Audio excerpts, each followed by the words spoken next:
the devotees at the Bhakti Center, my home away from home. And thank you to Shishi Radha Murlidhar for always being so welcoming and accommodating. So because we are speaking about Srila Bhaktivinoda Thakur on this wonderful Ekadashi day, I could not possibly begin without singing Jai Radha Madhava. It's such a simple prayer, but in just 4 lines, he seems to have packed in the entirety of the spiritual world, so much so that Srila Prabhupada made such an emphasis on starting all of his lectures with this mood.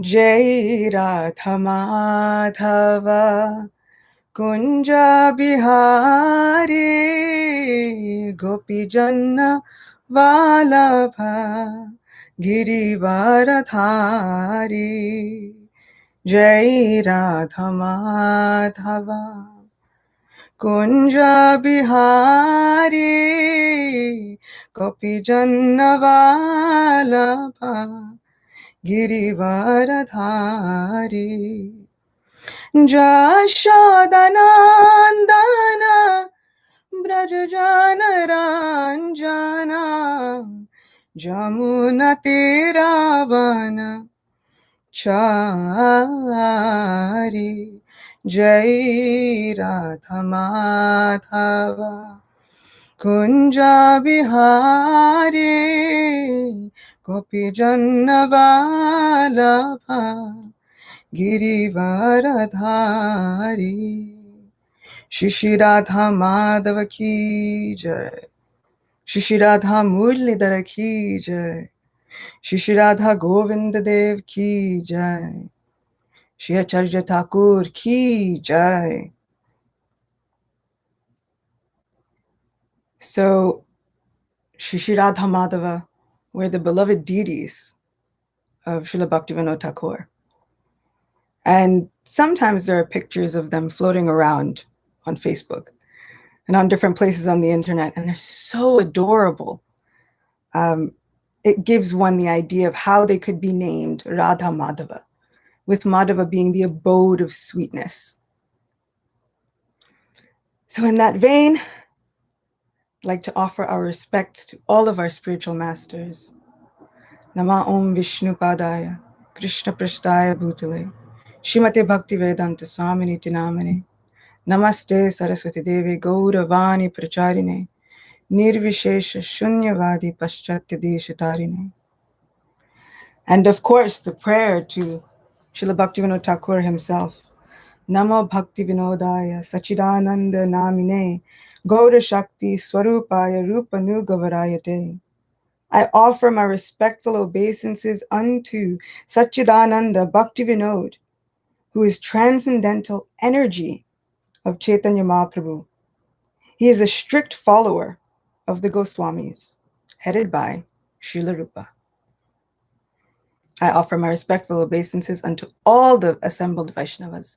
Vancha kalpatarubhyascha kripa sindhubhyevacha patitanam pavanebhyo vaishnavebhyo namo namaha.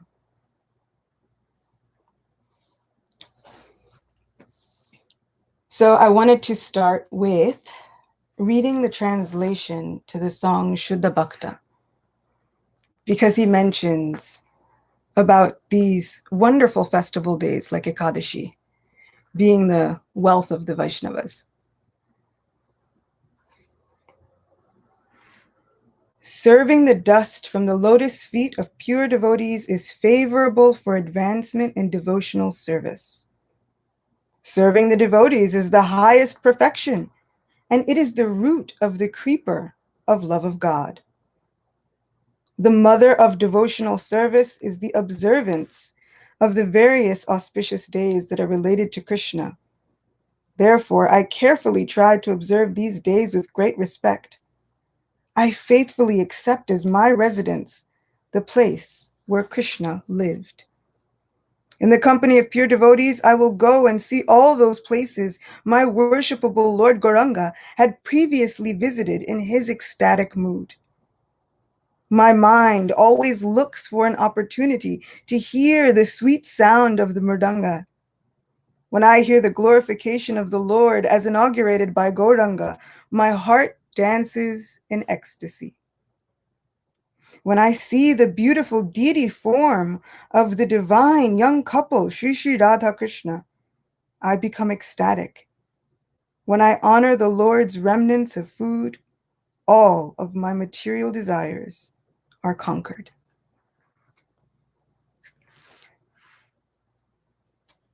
Whenever there is a performance of chanting the holy name of the Lord in my house, the whole atmosphere appears to be just like Goloka. I feel unlimited happiness when I see the Ganges, which has emanated from the Lord's lotus feet. Whatever Srila Bhaktivinoda Thakur daily receives as favorable for his devotional service to Krishna, he accepts with great happiness. I feel like that verse 6 is extremely poignant for all of us. Whenever there is a performance of chanting the holy name of the Lord in my house, the whole atmosphere appears to be just like Goloka. I feel unlimited happiness when I see the Ganges, which has emanated from the Lord's lotus feet. So while we're stuck at home, our home can be just like the spiritual world. Just by filling it with the sound vibration of the holy name. And thanks to the internet, we have access to so much of the holy name.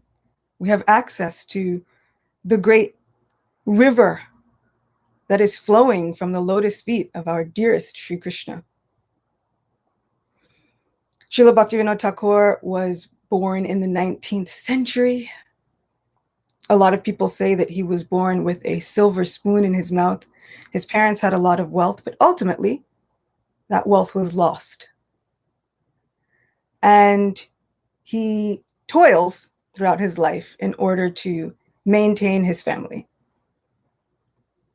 But eventually, around the age of 20 or 21, he goes and he visits his paternal grandfather, who happened to be a literary luminary of his time. But he gave all of it up. He was one of the most prominently known people of his time, the paternal grandfather of Srila Bhaktivinoda Thakur. He gives it all up, and then he goes and he resides, and I think it is Puri. And he lives like a sannyasi. He doesn't eat during the day. He focuses his mind on Krishna. He chants japa, and then he calls for Srila Bhaktivinoda Thakur, not long before he leaves his body. It is said that he was able to foresee many things. He would know the time of his own death. He would be able to see many things about other people. So when Srila Bhaktivinoda Thakur goes and visits him, he observes the way that his paternal grandfather would structure his day. And this kind of gives some foreshadowing for how Bhaktivinoda Thakur himself would eventually structure his own day in the performance of his own bhajan. And it begins to create a change in the heart of Bhaktivinoda Thakur. And his paternal grandfather tells him that whatever work you are doing by the time you are 27, that will be the most prominent work you will do. But he also tells him that he will be a great Vaishnav. Interestingly enough, Srila Bhaktivinoda Thakur outwardly was not so drawn to bhakti yoga. He said that he always had faith in bhakti. And from a very young age, he was quite drawn to the Ramayana, the Mahabharata, and many of these great histories. He knew about bhakti, came from a family who knew about Krishna. But outwardly, because of the many discrepancies between so many different sects of religiosity, saying, I'm right and things are this way, or I'm right and things are this way. He wasn't so drawn to Vaishnavism. Instead, interestingly enough, he was drawn to Christianity. He had such a great appreciation for the brotherhood that was expressed within the teachings of Jesus Christ that he winds up writing quite a bit about it. And he winds up writing an essay comparing one of the commandments of Jesus to all of the practices of Bhakti Yoga. And he gives such a deep understanding of how coming to love God with mind, body, soul, words, and will, and coming to love everyone as their own brother. That one commandment, he writes an entire essay about how all of those ideals have their roots within Bhakti Yoga.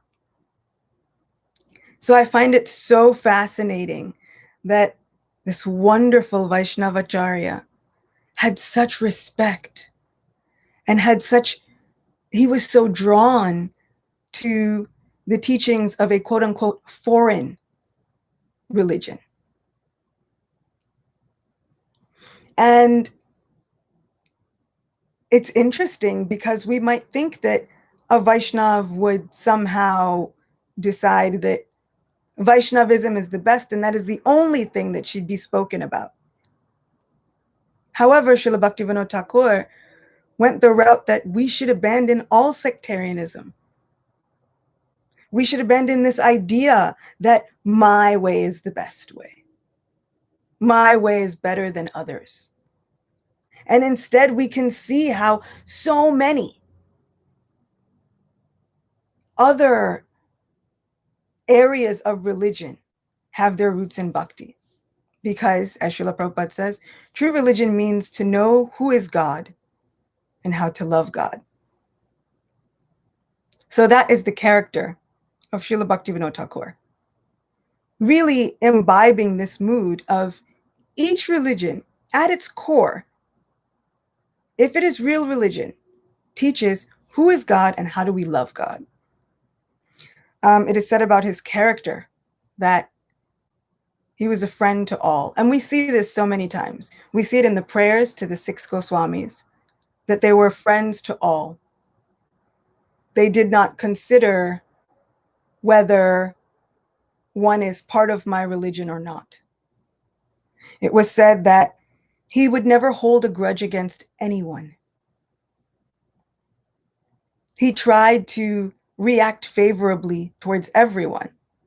And if somebody felt chastised by him, ultimately, they felt that it happened because due to their own need for purification. So he was such a compassionate Vaishnav that even those people who were chastised by him would feel not, how dare he chastise me? They would feel, this is for my own purification. There must be something within me that needs this. And even those people that he did not get along with, whenever they would approach him to recognize their own wrongdoings, like it was said, he didn't hold a grudge. He would forgive them openly, with an open mind and an open heart. And in that way, he really fully imbibed the mood of Sri Chaitanya Mahaprabhu and the great preachers of the holy name, the Panchatattva. He had, by the time he was 27, he became a magistrate, a judge. And as his paternal grandfather predicted, absolutely, that was the work that he continued until his retirement. I find Srila Bhaktivinoda Thakur so inspiring because he was a householder. So many times we see everyone, sometimes they give up their whole families, they go and they just focus on Krishna consciousness.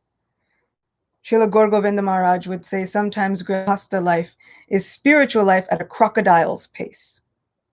Very slow. But we have as our crest jewel the example of Srila Bhaktivinoda Thakur, who had a wife, 10 children, a job that he kept for a very long time. He was so valued at his job that at one point they were building a railroad, and they built a special stop on the railroad right by his house to facilitate him getting to his job easier. Just any way we can help facilitate you getting to your job. He was so valued, writing over 100 books, hundreds of songs and poetry. This is the great legacy of our Acarya. And through it all, keeping the focus on his own sadhana. So in the course of his job, he had a 2-year furlough. And he actually requested it. And during those 2 years, he went and preached the glories of the holy names. He would set up Namhat Sanghas. It is said that he set up over 500 of them. And he would write about all of these Sanghas in his own journals and in his own diaries. But the way that he would write about them, he would write as though these were the modern day pastimes of Sri Chaitanya Mahaprabhu.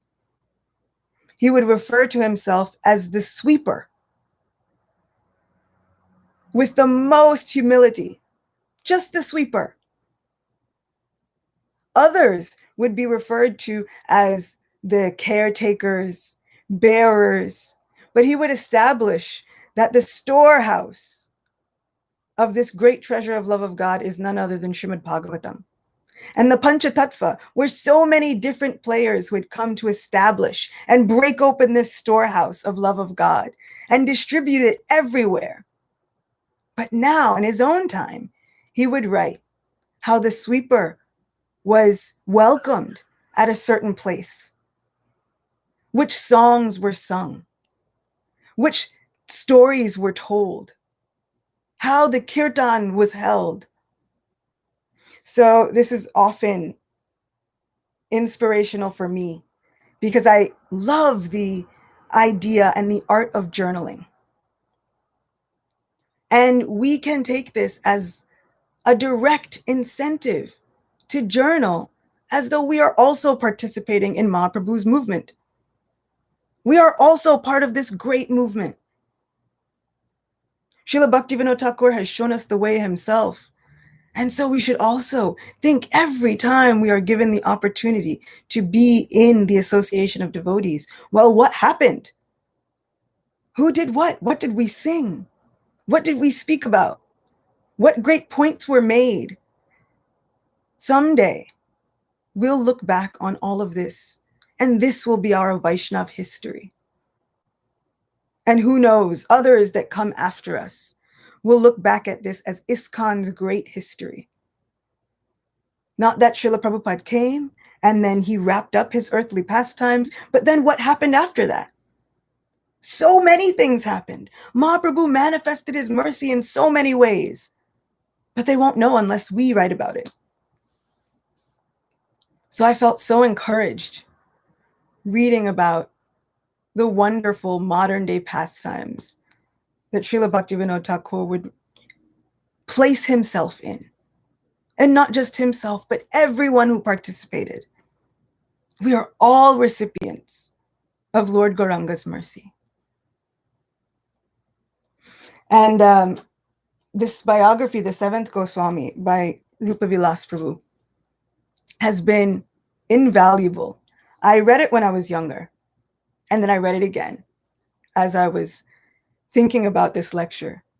And just spending time with the life and pastimes of Srila Bhaktivinoda Thakur, I was so impressed with the fact that there is nothing that will happen in our lives that our acharyas and our pure devotees will not understand.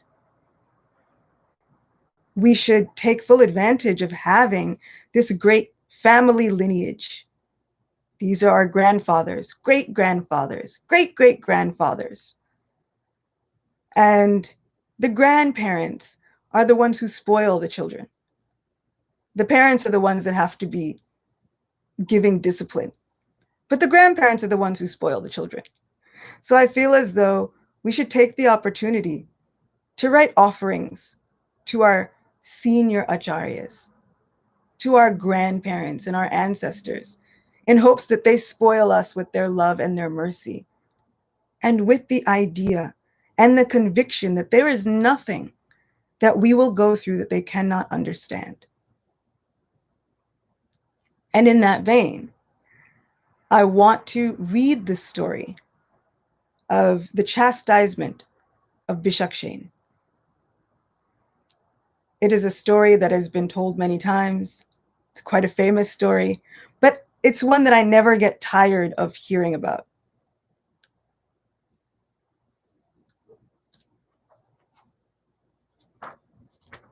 And I wanted to make sure I do it justice, which is why I wanted to read it from Rup Vilas Prabhu's book. The background of the yogi Bishakshen was that he belonged to a sect called the Atibari Sampradaya, which was started by a person called Jagannath Das. In the beginning, Lord Chaitanya had ordered Jagannath Das to be a follower of Haridas Thakur, but later Jagannath Das gave up pure devotion and took shelter of Mayavad philosophy. Mahaprabhu rejected him, and for this reason, he was called Atibari. The Atibari group was secretive in its practices, and the Thakur states, "This group has many forged books wherein it is written that Chaitanya will appear again. Among them, there are some evil-minded people who attempt to imitate Chaitanya or Brahma, and some who imitate Baladev and Krishna.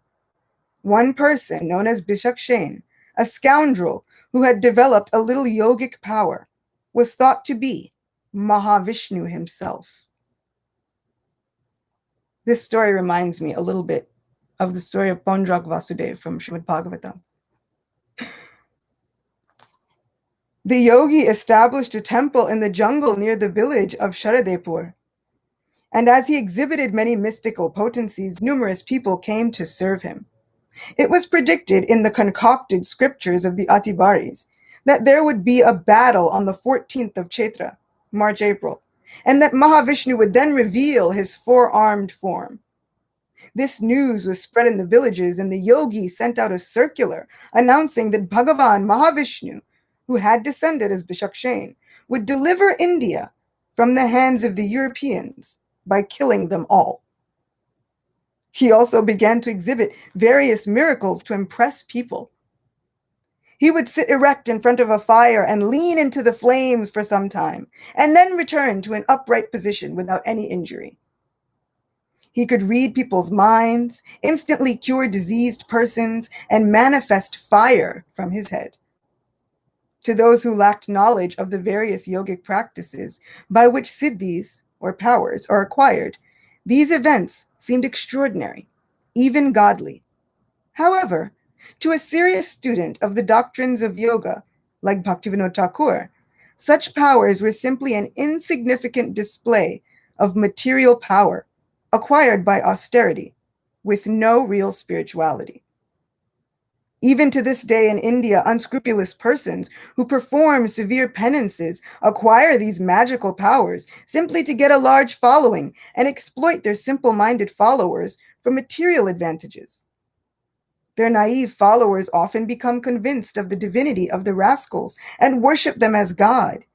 Yet such persons are really no better than con men in one of the world's oldest con games. Tiny conditioned souls masquerading as God and convincing other foolish conditioned souls to accept them as such. It's very interesting because in America you can see this, but it's not often that we get the police involved. And this winds up sounding like some sort of Netflix documentary series where there's some sort of cult, and then the government has to come in and shut the whole thing down. But what will happen as the government comes in? Two of the yogi's associates posed as the Guna avatars, Lord Brahma and Lord Shiva. Living in the jungle not far from Bhuvaneshwar, he established a temple using funds that many of the intimidated kings of Orissa had sent at his request. Some of the kings and villagers even sent women for his pleasure when he announced that he would hold a rasa dance in which he would exhibit his sole supremacy and power over all women. Sometimes we hear about the strong preaching against Sahaja philosophy. And as people who are far removed from what the impersonal bhakti movement became at the time of Srila Bhaktivinoda Thakur, sometimes we don't understand the gravity of what was happening. And I know I get that question very often. It's like, well, what was really going on? What was really happening? So we had people sending women to this man when he actually was overpowering the wives of leading citizens of an Orissan town called Bringarpur. It created an outcry among the husbands and other leaders there, and they took their case to the government officials. Mr. Ravenshaw, the English district commissioner, was at that time in charge of the Orissan division of the national British Indian government. After hearing from the leaders of Bringarpur, he decided to entrust the case to Srila Bhaktivinoda Thakur for a thorough investigation. The case was very sensitive. Vishakshen had gathered a large following of sympathizers, and he was seen as a potential threat to the security of the region, possibly capable of fomenting a local revolution. The Thakur set out with the district superintendent, the chief of police, and a few constables. In the evening, just at sunset, the Thakur entered the jungle where the yogi was staying, near the village of Sharadepur. He found many people sitting with the yogi. Many sick people had come to get cured by him and were glorifying him as an incarnation of God. Upon the arrival of the Thakur, the yogi rose from his throne and questioned him. "Oh, Babu, I know that you are a Bengali and a magistrate. Why have you come here on this dark night?" Srila Bhaktivinoda Thakur replied, "I have come to see you." Vishakshen then rejoined, "That being the case, please sit down and hear my teachings. I am Mahavishnu, arising from the ocean of milk. I have come to this place, and very soon I will destroy all the Europeans, including the King of England. I have proclaimed this everywhere." In his own autobiography, the Thakur says, "I went at night to that jungle and spoke at length with Mahavishnu, and he revealed his vow to destroy the English Raj." After saying this, Vishakshen gave the Thakur a piece of palm leaf that had the very thing he had just said written on it in poetic form. Exhibiting his mystic powers, the yogi began to describe everything about Thakur Bhaktivinoda in detail, mentioning his name, mission, etc., and warned him not to try to interfere with him. He also revealed that he knew full well about the men that the Thakur had brought with him that were hiding among the trees. The Thakur was not impressed, and he asked the yogi, "If you are Mahavishnu, then why are you staying in this jungle and not at Puri, where Sri Jagannath Dev resides?" The yogi replied haughtily, "I am personally the Supreme Lord. There is no God at Puri. That so-called God Jagannath is merely a big slab of wood. Sri Chaitanya was my beloved devotee, and I will again make India the kingdom of the Hindus. For this reason, I am living in the jungle. I know that you are an excellent court judge and a good devotee as well. When the Hindu kingdom is again established, I will give you a very good position in the government. I will make you the governor of the entire state of Orissa." How amazing is it that they had government officials who had such knowledge of God to be able to ask these questions? If we sent the FBI in today, I don't think that they would have the wherewithal to combat someone who is actually displaying some mystic powers. When we think about what's really happening here, this person seems to know everything. How would they handle it? I think we would be completely lost. Srila Bhaktivinoda Thakura then gravely replied, "The tiny living entity can never become God.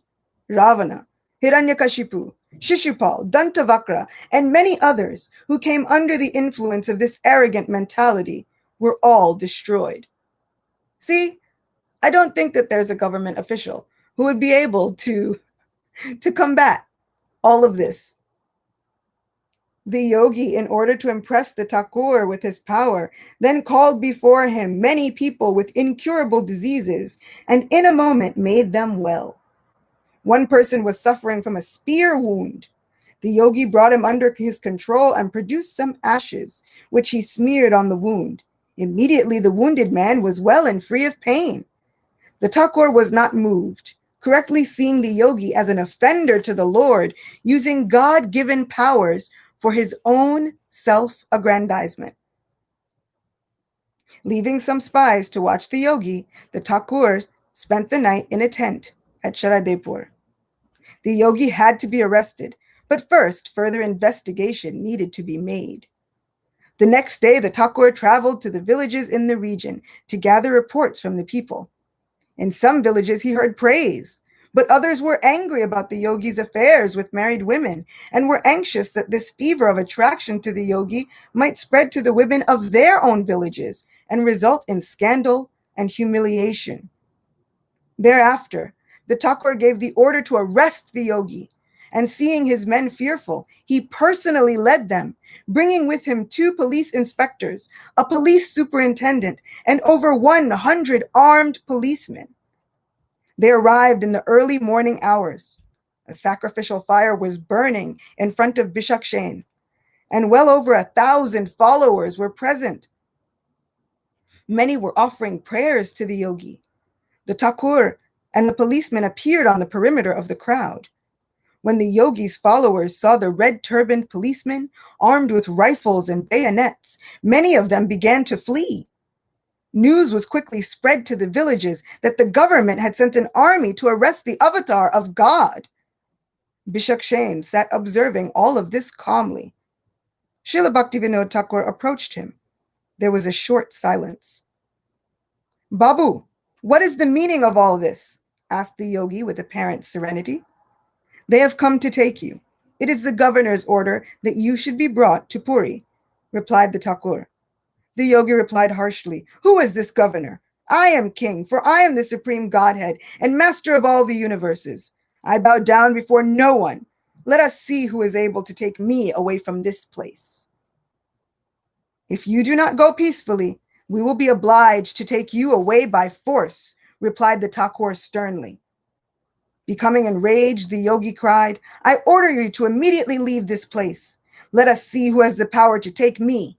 Saying this, the yogi shook his head violently, whereupon hundreds and hundreds of fiery flames, like burning snakes, began to fly out of his matted locks. The yogi's eyes then became bright red, and sparks of fire shot out of them. Seeing this, the police force was terrified and fell back. Rightly so. Can we imagine if our police encountered someone who was able to make fire shoot out of their hair? And some of us might think that this is fantastic, but it's also recorded in Srila Bhaktivinoda Thakur's own autobiography. So we have to accept it. So these things were extraordinary, but were actually happening. I think that our police force would be poorly equipped to handle what Srila Bhaktivinoda Thakur himself had to handle. "Bishakshen," declared the Thakur, "you may show us as much magic as you like, and we certainly will not forget it. However, you are an offender at the feet of the Supreme Lord. Although you are an insignificant living being, you are proclaiming yourself to be God, but actually you despise God. Furthermore, you are a rebel. You must go to Puri where you will be judged." The yogi shouted, "I will not go. My power remains. Therefore, go away." Thakur Bhaktivinoda ordered 4 police constables to bring a bullock cart from the nearby village. As they waited for the cart, the Thakur preached to the irate yogi, "You must give up your deluded mentality and admit your imperfection. Your mystic powers are very insignificant in comparison to the opulences of the Supreme Godhead and the greatness of the Lord's devotees. I request you to correctly understand this just once." The yogi reacted like a trampled snake. "You obviously do not know who I am. If I just once ignite the fire of my anger, the three worlds will be burned into ashes. But because I'm very kind to the universe, I'm not doing it." Srila Bhaktivinoda Thakur began to laugh. "Acha," he said, "let us now go to Puri. When we get there, you can display the fire of your anger." By this time, the bullock cart had arrived. Seeing no way out of his predicament, the yogi ascended the cart. But before doing so, he announced to the Thakur, "It is the word of the devotee that the Supreme Lord protects. Therefore, I'm only going to Puri to protect your word that you would bring me there." On the way to Puri, the Thakur began writing up his judgment of the case. As the Thakur wrote, the yogi began exhibiting his mystic powers from the back of the cart. The Thakur noted them but remained steadfast. Upon arriving in Puri, the yogi was placed in solitary confinement until the trial. Srila Bhaktivinoda Thakur put 36 Muslim constables and 72 Kathak policemen in charge of guarding his cell day and night.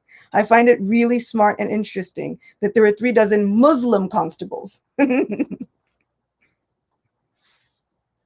He then departed to arrest the false Brahma and Shiva, who later pleaded that they had been coerced into their respective roles by Bishakshain. They were prosecuted by Mr. Taylor, who was the subdivision officer at Kodar.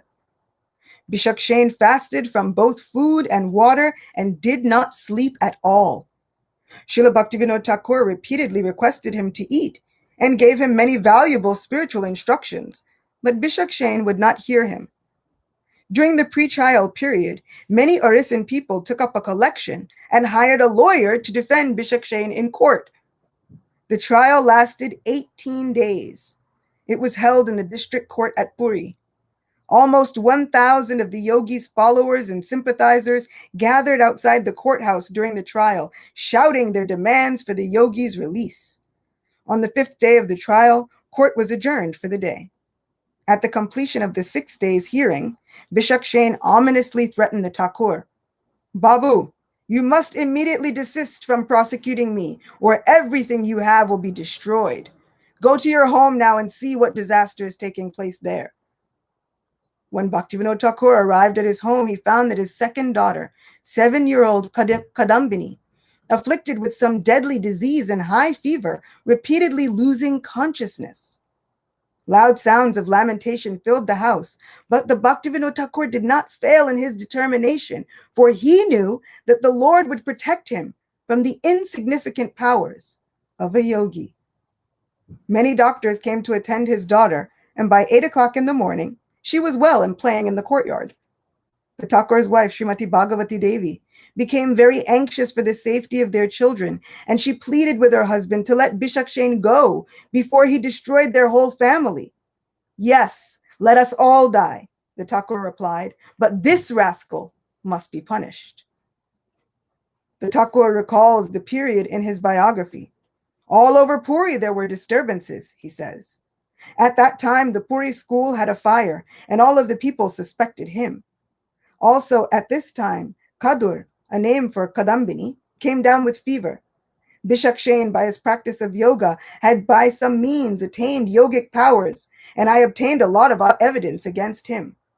For 21 days, he did not eat or drink even a drop of water, but he did not show any weakness and gave unfailing cures to many people. On the 17th day of the trial, when the court rose for recess, Bishakshain stood up and screamed violently at the Thakur. "Did you see what great calamity occurred at your house the other day? Still you are not coming to your senses? When will you be able to recognize me as the Supreme Lord? The final day of my judgment will be your death. What is the punishment for one who disrespects an avatar? How death sits on the seat of judgment and gives out his commands, I will see." when Thakur Bhaktivinoda returned home in the late afternoon of that day, he took off his court clothes, and all of a sudden he felt a sharp pain on the right side of his chest. As the night went on, the pain increased. The Thakur was unshaken in his determination, but it was unclear how he would be able to enter the court in such a condition to give his final judgment. In the morning, the severe pain persisted. Finally, by about 10 a.m., he felt a slight subsiding of the pain, and he was ready to write the judgment. He was unable to walk and had to be carried to his palanquin. On that final day, 1,000 of the yogi's followers again gathered in front of the courthouse and created a terrific din. Inside, the trial ensued. The Thakur's decision was announced. Bishakshain is found guilty of political conspiracy against the national British Indian government, as well as the state government of Orissa.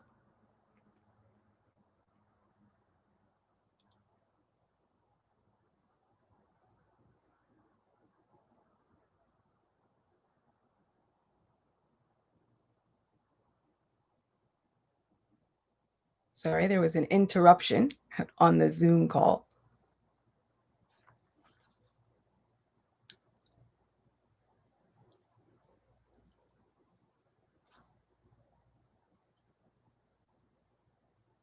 Somehow, the Zoom meeting got interrupted, so you'll have to forgive me as I try and reconnect to the Bhakti Center's Zoom meeting. And it's right at the most exciting part.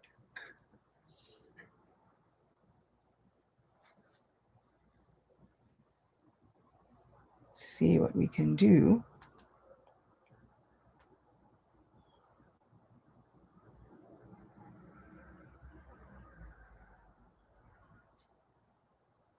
All right.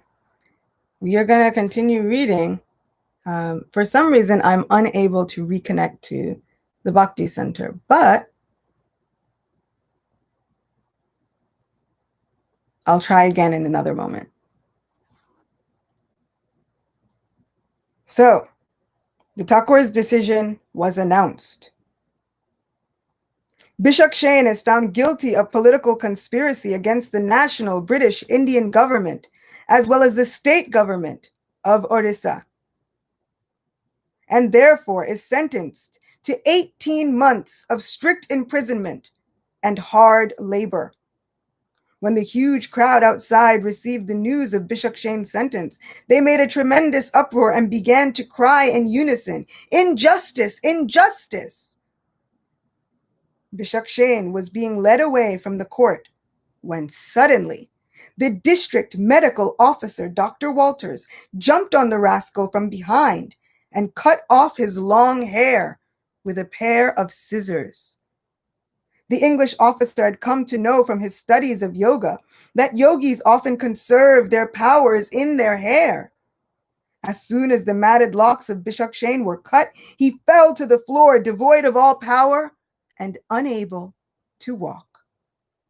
The pain in the body of the Thakur vanished, and the yogi was removed from the courtroom on a stretcher. When his followers saw that God had been overcome by having just his hair removed, most of them deserted him. Srila Bhaktivinoda Thakur recalls in his biography, when his hair was cut, his followers said that he was a cheater and left him. The Thakur walked home peacefully. Bishakshain was held in the Puri jail for 3 months and then transferred to the central jail in Medinipur. In 1873, while still in prison, he took poison and died. After the rise of Bishakshain, there were other so-called incarnations.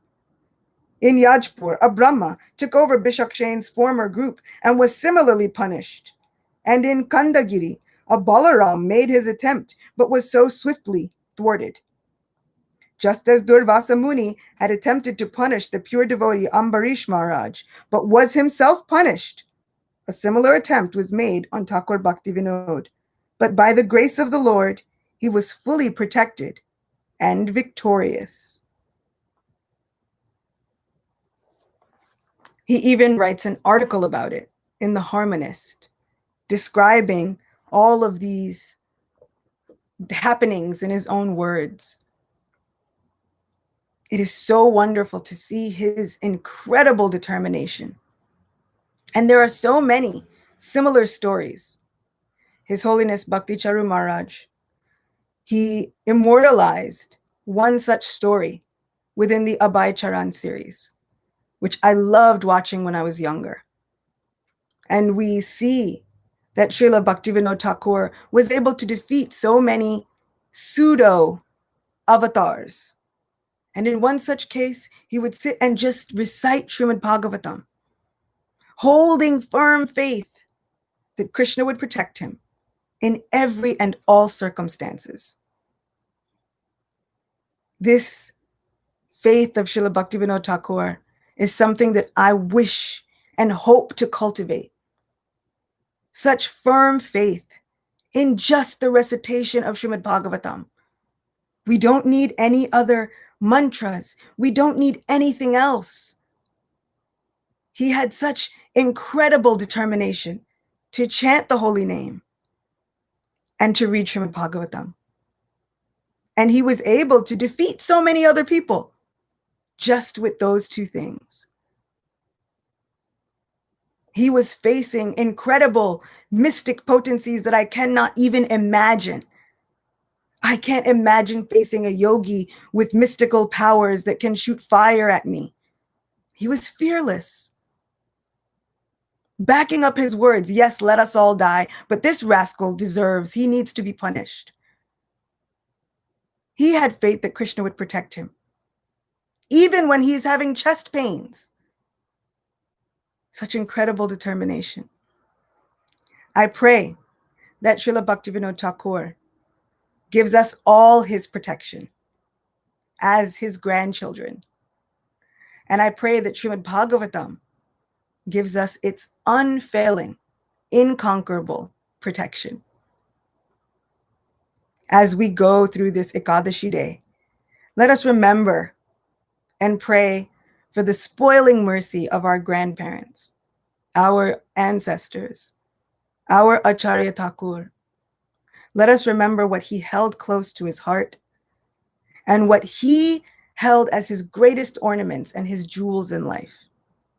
Simply the chanting of the holy name. He wrote a book called Nam Bhajan. And in it he writes,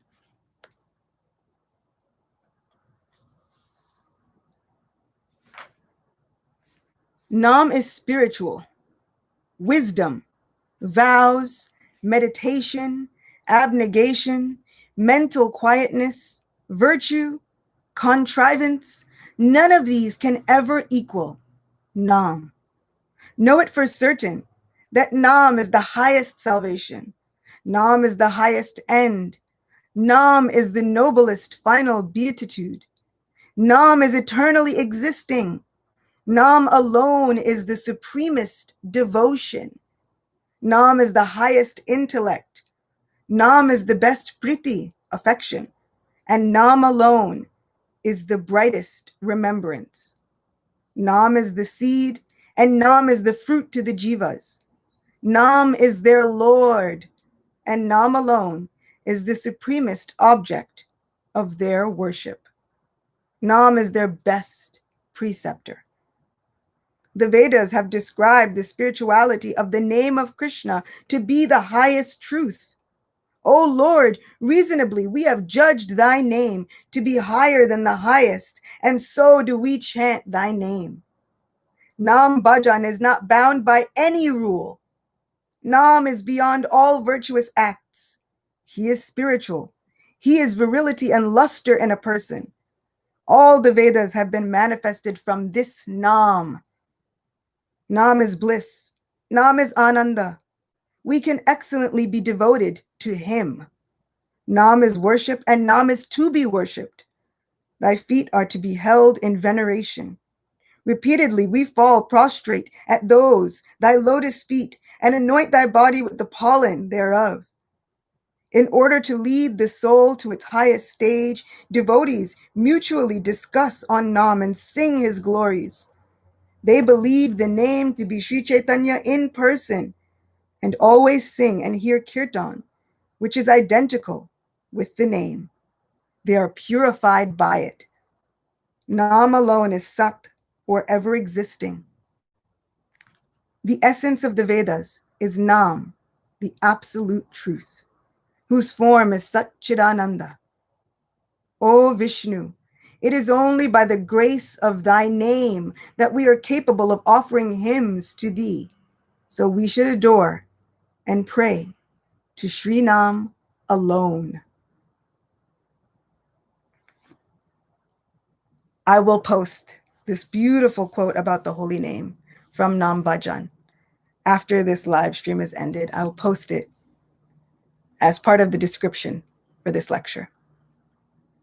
Thank you so much for being with me on what is my Ekadashi morning to gather and speak about the glories of the holy name and the glories of our Acarya Thakura, who is looking over all of us, watching out for all of us, and making sure that we understand that the holy name is everything and that the holy name will be everything for us.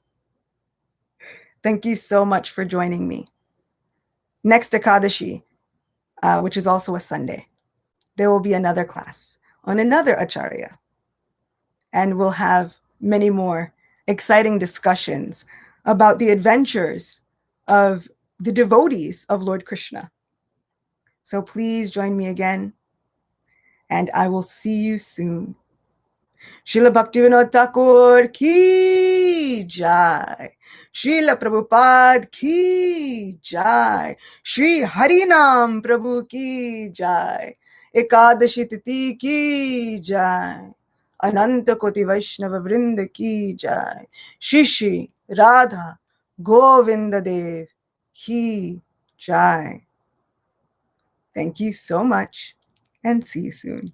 Hare Krishna.